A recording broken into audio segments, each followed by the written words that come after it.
Hello? Hello ma'am, si Doc John Paul de Asis ni itong kauban ni Ate Arlene. Kinsa ganin ma'am? Si Marilyn Dudley, sir. Taga-asa ma'am? Sa Gugutungan. Gihulngan City. Oh, Pwede ba kumamangutana kung kabahin sa imuhang gipangbati sa imuhang paglawas? kuan ako yung ikuan sir nga kanang every 3 days ko bawa sa ako Oo niya, tapos dugay kay ko katulog kung makamata ko, din dugay na po ko makatulog niya. Naingon to akong amiga nga, so layon yung tambala, so nagpalit ko to 360, mo na siya nga akong gikuan niya. Everyday na ko. Kung tangi mo ang giinom ma'am? Corn coffee. Non-scorn coffee. Pila ka sa isa ka adlaw pod? Kuan sir, sir mo, duha lang ako ang kuan niya. Duha ka kung sa kuan ako kay kani po laging nag-budget po ta.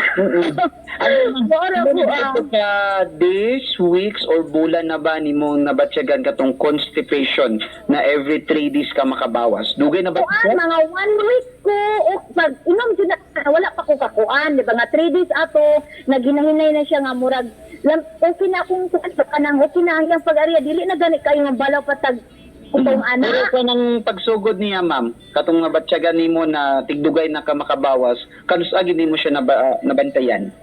Kuan na ka ng pag-inom na ako? Dili.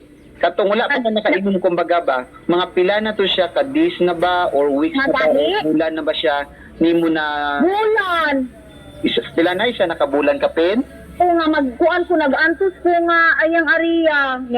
Nabagay na po kayo ko nila, basin kulang ko nung kaugutan, manang, so wala, di mo kayo ko hilig ko daan mga kuan. Katong sulod sa isa ka bulan ato, na anak kay giinom na mga tambal. Wala po. Sige na po. Inom. Wala ra po kay Jimmy. Wala po. Na di mo ko hilig gud ng mga kwan-kuan good sir kanang anak ko ari water ang ginaakuan. O tubig ra ginaakuan niya. Kani akong hinatag na ako close kay ni ani niya. Naghisgutay man gud ni kog kabahin nga kuan ana daghang kay mga tambal ana siya. Try lang ni kay hilig man kag kape nga kanang kanang kape nga instant nga Nescafe stick kani mo try. Try lang good. Bisa lang usa ka kahit imong paliton o dili ko kakayo ayaw ra gud mo tungan try jud ko. Mo na siya nga man pasalamat ra po ko nga okay na gid akong kuan dili na ko maproblema nga every 3 days dugay kay mo dako kong tiyan. Kay dito sa takariya mo na pasalamat ra po ko puhon ug na po ko kwarta mo lain na pud akong tilan kato na pong capsule sir kay kanila gi ko pang katuig na kanang atong tiyan ba malimpyo ana ba kana na pud akong kuan mangina mo ko ninyo inig ko kanang mga pangutana bag usi atong pang sa atong lawas. So for ma'am no, for gamay lang na info with regards sa ginatawag nato na constipation na hinapian nimo. Ang ginatawag nato na constipation mao kinino na tigdugay kita makabawas, dili kita makabawas every day. And then every time na magbawas kita, sakit siya and then grabe gyud ato ang utong-utong siya. Paano lang makabawas? So ang mga hinungdan ani sa ginatawag nato na constipation pwede kakulangan sa pag-inom sa tubig. So, halimbawa, kung idagmay kag inom na tubig, so kinahanglan i-improve na nimo. Kaya nga to ang colon manggod, reservoir siya sa water sa ato ang lawas.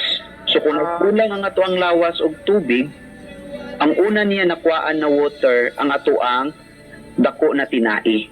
So nakuhaan niya og water ang ato ang dako na tinai, ang mitabo mugahi ang ato ang hugaw. Mao na siya sa hinungdan ngano makaresulta siya sa ginatawag nato na constipations. Ang ikaduha, pwede sa ginatawag nato na mga low in fiber. So ginatawag nato low in fiber, dili kayo mukaon og mga gulay, mga prutas, ang iyong perminti ginakaon more on mga mga karni, mga dairy products, no mga fatty foods. So isa to siya sa mga hinungdan nga magkaroon ng constipation ng usa ka pasyente. Ang ikatulo, pwede na ay mga problema na gyud sa ato ang digestive system. Pwede nagkaroon siya sa naginatawag nato na stress. So mga problema, sige panguna. So makaresulta na siya sa paghina sa daloy sa dugo sa ato ang digestive system. So kay paghina yung pagdaloy sa digestive system, nihina po ang capacity sa pag-digest sa mga pagkaon. Kay tungod dili ma-digest ang ato ang mga pagkaon, mao na siya pag-abot sa ato ang colon, gahi siya. So isa na siya sa mga hinungdan. Nundan. Oo. Unsa ba ang ato ang angay pagabuhaton kung naa kitay constipation? Number 1, inom kita og dagan og tubig, kumpuhin around mga 10 to 12 glasses of water per day. Then ikaduha, high fiber diet. Kaon kita og mga gulay, mga prutas, i-balance nato. Kung nagakaon kita og mga karni daghan, dapat kaon pod kita og mga daghan pod na utan. Ang importante i-balanse nato siya.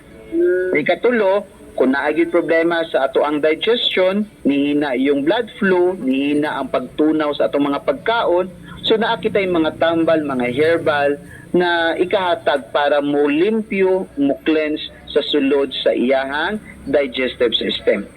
So halimbawa, katong giinom nimo katong non-scorn coffee. Non-corn coffee. Ang non-scorn coffee, siya ang mutabang para mulimpyo sa ato ang digestive system. Katong mga cholesterol, mga uric acid, mga pagkaon na nipilit sa lining sa ato ang digestive system.